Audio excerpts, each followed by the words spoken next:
L'une des armes de Satan auxquelles vous devez résister, c'est la division. On dit le diable aime diviser pour régner.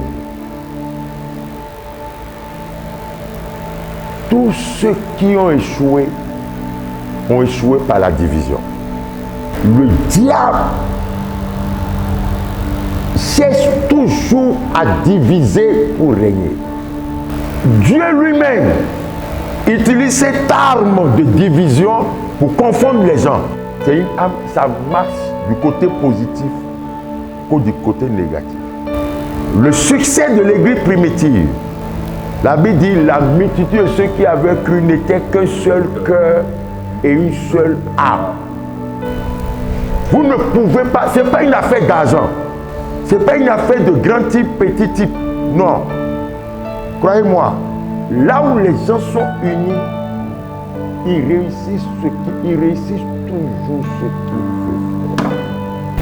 Dieu lui-même, voulant diviser, semer la division dans le royaume de Syrie, a tout fait. Lorsqu'il veut les faire échouer, il a tout fait pour semer une division au milieu d'eux. Au point où le roi de Syrie se demande qui parmi nous trahit. C'est Dieu qui voulait les faire échouer. Tout le plan que nous faisons d'un commun accord ici, quelqu'un vient nous diviser. Et ça va raconter tout ce que nous faisons à notre ennemi. J'ai vécu ça, ce truc-là. Ça m'est... Dieu révèle les secrets de Ben-Hadad, du roi de Syrie, à Élisée. Et Élisée s'en va du roi d'Israël. Élisée a semé la division au sein du roi de Syrie pour que le roi d'Israël gagne. Je vous montre la puissance de la division et la force de l'unité. Jésus a dit là où deux personnes s'accordent sur la terre pour demander quoi? Quelle chose? Il a dit là où deux personnes s'accordent pour demander une chose quelconque, c'est-à-dire n'importe quelle chose, c'est sur le fait. Cela leur sera donné. Jésus va jusqu'à nous dire que quand tu en parles avec quelqu'un, c'est pas ça. Et ça veut devenir grave. Au point où cette affaire-là veut nous envoyer un. C'est vrai, il y a un problème qui vous divise par là. Il dit faites la paix. Entendez-vous sur une idée. Vous n'avez pas vu le club des bandits. La plupart des malfaiteurs, ils réussissent. Parce qu'ils sont d'accord. Tant qu'ils sont d'accord, j'ai dit ça marche du bon côté que du mauvais côté.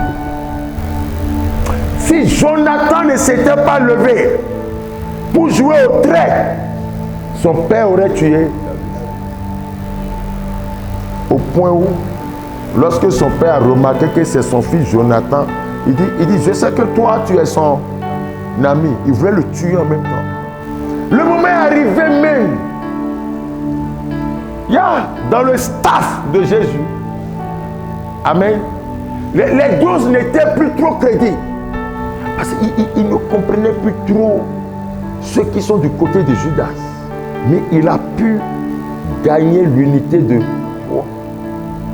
Pierre, Jean, et depuis pratiquement 1 an, dans sa dernière année, il ne faisait plus rien avec les autres. Au point où ses problèmes épineux, il ne partageait plus avec tout le monde. Partageait avec Pierre, Jean et Jacques. C'est un miracle? Non. Pierre, Jean et Jacques.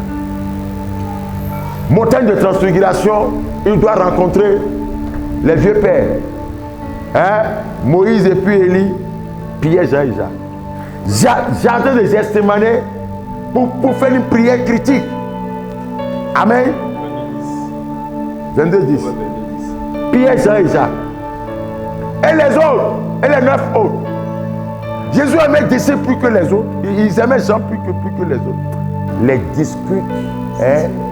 disputes sont des signes, des annonciateurs de division. Vrai ou faux? Les palabres, les disputes annoncent toujours les divisions. Il y a des gens, il faut les éloigner de ta vie. La Bible est claire dessus. Tant que vous êtes 2, vous êtes 3, si vous n'êtes pas unis, vous ne pouvez jamais réussir. Tout ministère doit avoir ses 12, doit avoir ses 3. C'est pourquoi la Bible dit après le mariage, ils ne sont plus deux, mais ils sont un. Mais est-ce qu'ils sont toujours un? Satan fait tout pour qu'ils sont deux. Croyez-moi. Mariage. Mariage. Il dit ainsi, il dit l'homme quittera son père et sa mère, s'attachera à sa femme, et les deux deviendront une seule chair. Ainsi, ces deux personnes qui se sont mariées, homme et femme, quelqu'un dit homme et femme. Je ne parle pas de femme-femme, ni de homme-homme. Un seul être. Ils ne sont plus deux. Il y a une personne qui dit ils ne sont plus deux. C'est l'unité. Deux, physiquement, on voit deux personnes, monsieur et madame. Mais spirituellement, on voit un. Quand on dit on voit un, c'est dans la tête. C'est-à-dire les deux vont tenir le même langage, les mêmes pensées. Mais Satan se débrouille toujours pour que monsieur et madame soient deux, spirituellement deux, comme physiquement deux.